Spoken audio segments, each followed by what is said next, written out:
abalungi be basinga obungi ababi. Haleluya. Abatulaba mwebale. Njogera bwento oluusi mba mukoowu nga nkooye. Sikoowa nkoowa birowoozo. Naye nga Dream TV kirooto era tukyaloota. Okuloota tekujja kukoma. Ne Bayibuli etugamba ffe abasajja abakulu tuloote. Okuloota tekujja kukoma. Tukyaloota nno. Impact mwebale. Impact amaloboozi omuntu kyakola ki kyawulira. Unfortunately abantu baffe ennaku zino baagala nnyo okukozesa amaaso nga kye balaba kye bakkiriza nga mu matu tebakyakola ki. N'olw'ensonga eyo tulina ate okwongera ebigambo ebijja okuwagala amatu g'abawuliriza nga radio station. Okwongera okuwagala amatu g'abawuliriza n'ebigambo ebigumu eby'amazima, so si ebituufu oba ebisobo, wabula ebigambo eby'amazima basobole okugwa. Omanyi amatu oyinza okugawagala n'ekigambo. Bwe mba nga ntuuse ku mulamwa ogwaleero mba njagala kwogera ku kino. 2026 tugenda kuba nga tulonda. Naye nze abantu abasinga mbawa amagezi baleme kulowooza 2026, balowooze beyond. Omuntu yenna kati ayagala emirembe mu mutwe gwe, lowooza 2030. Lwaki? Kubanga tulina ebintu wano byenjagala okwogera. Discipline kiva mu kigambo disciple. Nga bwe tubalina mu Bayibuli ba disciples ba Yesu Kristo baba bayigirizwa. Abayigirizwa ya ndowooza. Disciple aba muyigirizwa. Bw'amala okufuna discipline y'ebyo bimuyigiriziddwa n'agenda ebweru n'abyapulayinga with that very discipline oba obuyigirizwa obumuweereddwa. Kakati tulina cultural discipline, tulina political discipline, tulina spiritual discipline. Naye tetulina ba disciples b'ebintu ebyo. Ntegeeza ki? Ani akeera ku makya n'atandika okuyigiriza abantu kye tuyise wano nkiyise ki? Financial discipline, cultural discipline, political discipline. Bisatu. Cultural discipline, financial, economic discipline katugambe, ne political discipline. Ndowooza wandibaddewo ne spiritual discipline. Discipline abaana okuba ng'oli disciple mu nsonga eri spiritual oba eri culture eba eri political. Kati mu politics babayita bakada, mu culture oba babayita batya, bandibadde batya nja kifuna. Then n'oleeta economy, sente, discipline ya sente. Tugenda nnyo ne tulowooza nti ebuzibu bwaffe enguudo oba kiki oba amalwaliro teri ddagala. Naye kigasa ki omubbi okumutwala mu ddwaliro awone akomewo ate era atubbe? Kigwanidde waleme kubaayo ddagala omubbi bamutwaleyo afiireyo. Discipline. Sente ezo ezitawanya abantu. Tetulina discipline ya sente. Mu parliament teri discipline. Government terina discipline ya ebyo bagamba government yatwala sente zino oba bano batwala sente ziri oba. That's lack of financial discipline. Obutabba sente oba oli okuwola sente n'ozisasula tekisomesebwa. It's a discipline. Muggwe nti sijja kubba kino nga wakaba onobeera omwana omugaati gulya keeke oba biki. Omwana omu yayinza okugamba nti n'agubba n'agulya. Talina discipline. Ate omulala ye tajja gubba, ajja kulinda maama waakole ki agumuwa. So kati ffe bino bye twepanka nabyo nti bye bitutawaanya nedda. Discipline ye tutawaanya. Kati laba ku TikTok abaana abato ebigambo bye boogera engeri gye bavuma abantu abakulu n'abakulu engeri gye bavuma abaana abato. Indiscipline. Ekyo ekintu tekikuza ggwanga nga temulina discipline. Genda e Japan olabe discipline kye kitegeeza, especially financial discipline and cultural discipline. Omujapan culturally tojja mugenda omugambe mbujangu nkugulire emmere. No. Akugamba asobola okwerabirira. Ate sente zazikozesa according to the discipline. Eri kumpi mu ggwanga lyonna. Ffe tetulina discipline ya sente. Ofunye sente leero oyingidde ebbaala babawe. Ofunye sente leero ogenze mu mmotoka bampe mmotoka eyo. Ofunye sente leero ogenze kugula ettaka bampe ettaka eryo lyonna. Neryo kandibbe kandi si kudibbe oba kandigule. Discipline y'esente. Teri mu government, teri mu institutions zaffe. Ate waliwo ebintu ebizibu ennyo kati nga ffe baatisi. Financial discipline hakuna, tewali. Tetulina nawa retirement, tetulina omusaala omuntu kwatandikira minimum wage artist gy'alina okusasula tetugirina. Kati oli abaana babawadde sente zonna ne bazirya. Tebalina financial discipline. Azikozesa eki. Nze nange gwe mulaba wano kayogerera. Financial discipline empisaamu eggaali. Kati owulira iPod ate bano tujja bbawa bano tetujja bbawa. Eyo yonna indiscipline ya sente. Ate abasomesa bano abasayansi tujja basasula sente bwe ziti ate bano tujja basasula sente. Indiscipline. Discipline eba emanyi nti disciple kino kiyetaaga. Tetukibirina. Then wajja cultural discipline. Cultural discipline ejeti. Bwe mbanga mpakana nti Yesu teyali muzungu ng'ebintu kati ebitandise okujja. Discipline ki eri cultural emureplacinga in case ngamba nti si mutuufu. Disciples ba culture awo baba batukonfesingira ki? Because the disciple must confess his discipline over his discipleship to people. Cultural discipline. Yesu yali mudduga, teyali muzungu. Abazungu batuli. Now, let's come in with our discipline, with our own disciples. Tugambe nti abayi. Bwe tuba ffenna twava mu Adamu ne Eva. Yesu tumuyita tutya ffe kati nga ffe. Ate ffenna twava mu kintu. Kati weegaana otya Yesu nti si jjajjaawo. Oba Aburahamu nti si jjajjaawo. Oba Muhammad nti si jjajjaawo. Va ku byeddiini. Genda mu buntu nti Katonda yatonda Adam ne Eva. Okuva olwo ne tutandika naguno gujwa kwa Alex mukulu. Naye bwe nzira emabega mbala bajjajja bange nga basatu bokka benzijuki. Abalala tebabalina na balina. So, ddala bwe mba nzikiriza nti bulubereberi nga bwe nzikiriza Adam ne Eva Katonda bye yakola n'abawa ensi era bye bazaala ffenna. Kati omuzungu omwewala ntya nti si muganda wange. Omuyindi omwewala ntya nti si muganda wange. Ate nga ffenna tuva mu kiki? Mu lulyo. Va ku bino ebyensiika bye nagambye mu programu eri endala. Ffenna tuva mu Adamu and Eva. Naye abantu batandikwa okuyiga ate okusiika Adamu ne Eva. Ne bamusiikamu ebirala. Nosanga nga bano bakkiriza kyabwe ensiika yaabwe endala. Nti ffe tuli ba Presbyterian. Naye nga bali ku Yesu gwe basiikasiika ng'olinzi enkoko gye tusiika. Kati ffe mukyawandiikibwa ate tujja muki? Tusooka butungulu.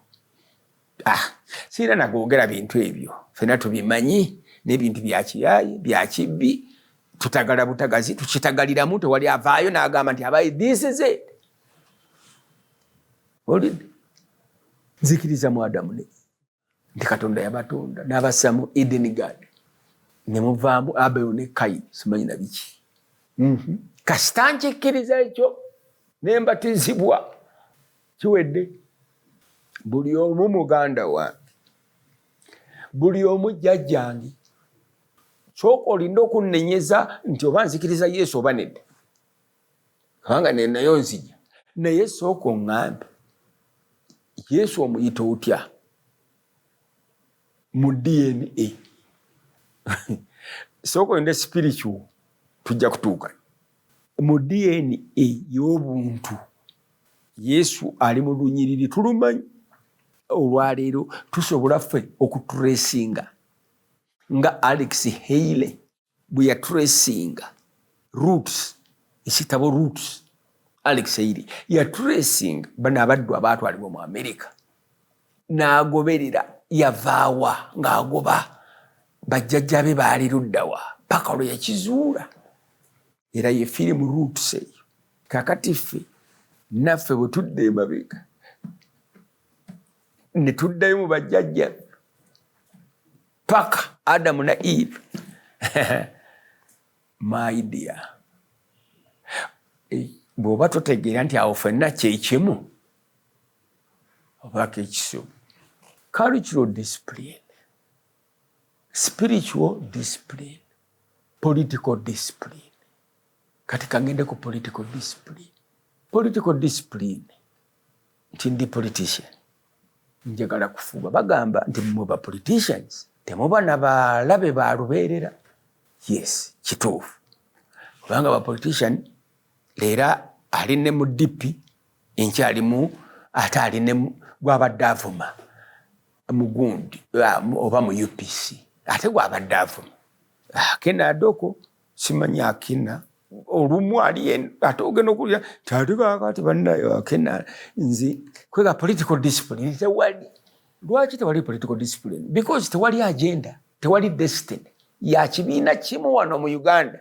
Nze genda banzeka tebakulimba n'okulimba. Tewali kibiina wano mu Uganda kirina concrete, conclusive destiny for us people. Bwe kibanga gye kiri kikimpe sigenda kuddayo kukolera ssente kintu kyonna ngenda kuyingira eyo.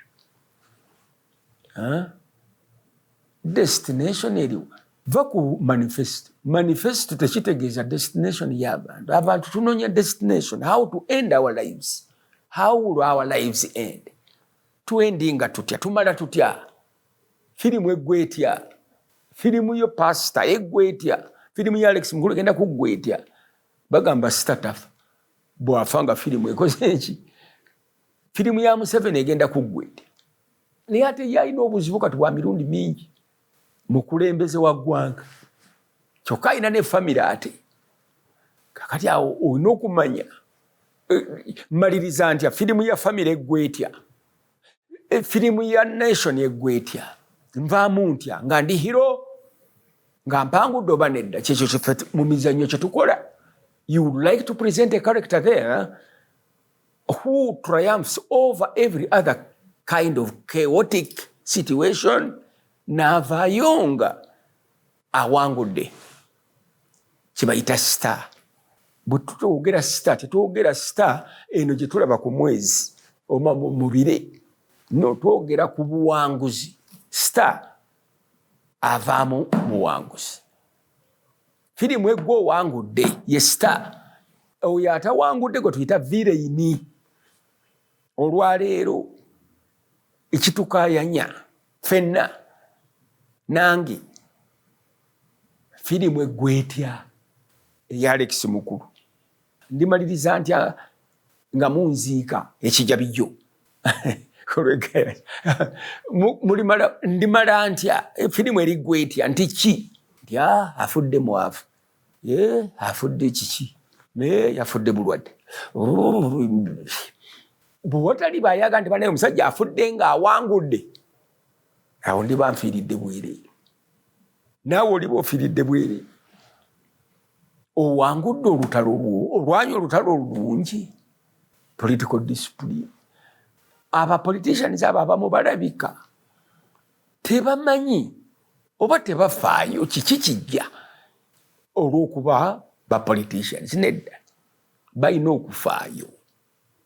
Discipline eyo Mao, Babirigwa, Kyagulanyi, mwenna we need you to die as winners.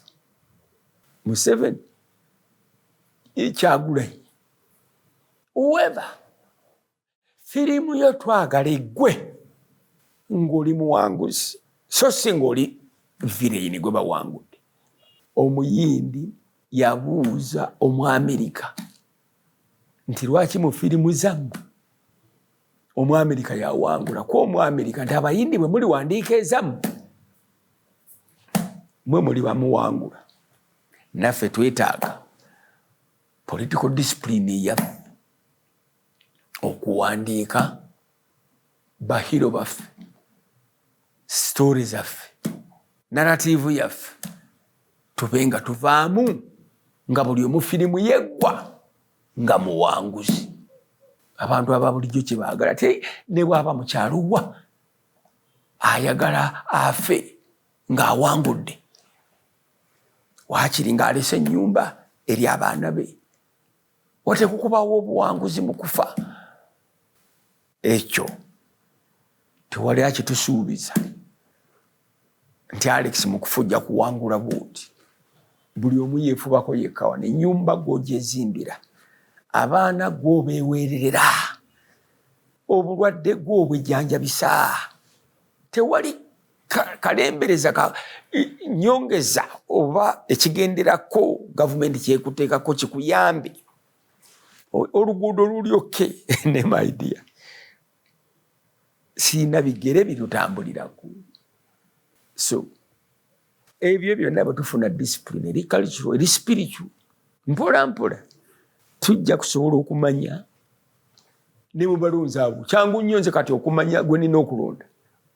Kati kaneesooke neweeka ekizambo kati gwosobola okulonda nze Alex Mbombere gu president wa Manedda. Kyoyogera nze kyangu nnyo kati okumanya Mao kusinza ku byayogedde oba nnyinza omulondo Manedda. Dakiika eki nkimanyi. Kyagulanyi Museveni emyaka 4 simanyi nakumanya manyi. Oyo oyinza otya okumbuuza nti simanyi kya mukolera. Manyi oba nja kumulonda oba simulonda kubanga myaka 4 abadde. I know. Abalala bonna abamu tetubamanyi namannya kakati. Batutabula. Discipline eriwa.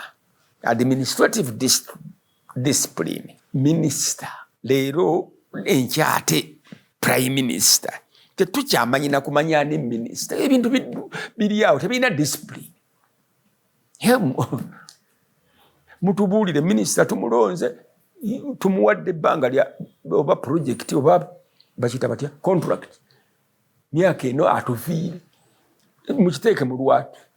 At least fe babuuze eno oli ku nnyonyi, you come from Uganda, who is the Minister of Internal Affairs? Ng'omumanyi for 4 years. Ne olwaleero oyinza okuba nga tonnategeera ani nti kakati prime minister.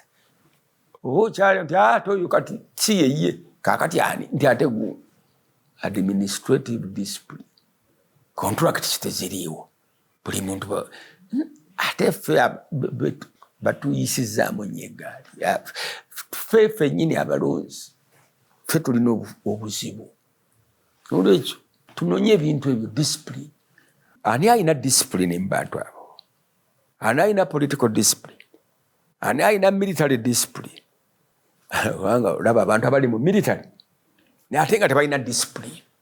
Abantu bali mu police ate nga tebalina discipline. Ate nga bateekwa kukwatibwa.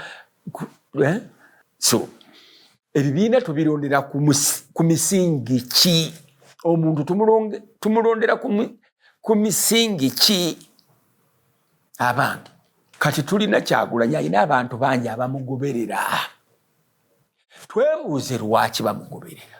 mu bintu bye byonna byagamba munyiwanjaga biki akola ebisiyaga biki ebisinga sina bituufu kubanga nange Bobi Wine mumanyiko katono naye waliwo bye simusuubiramu so nga ate waliwo abantu abalala boogerako ebintu ebyo nga nabo mbamanyiko katono naye nga ate bombi basuubiramu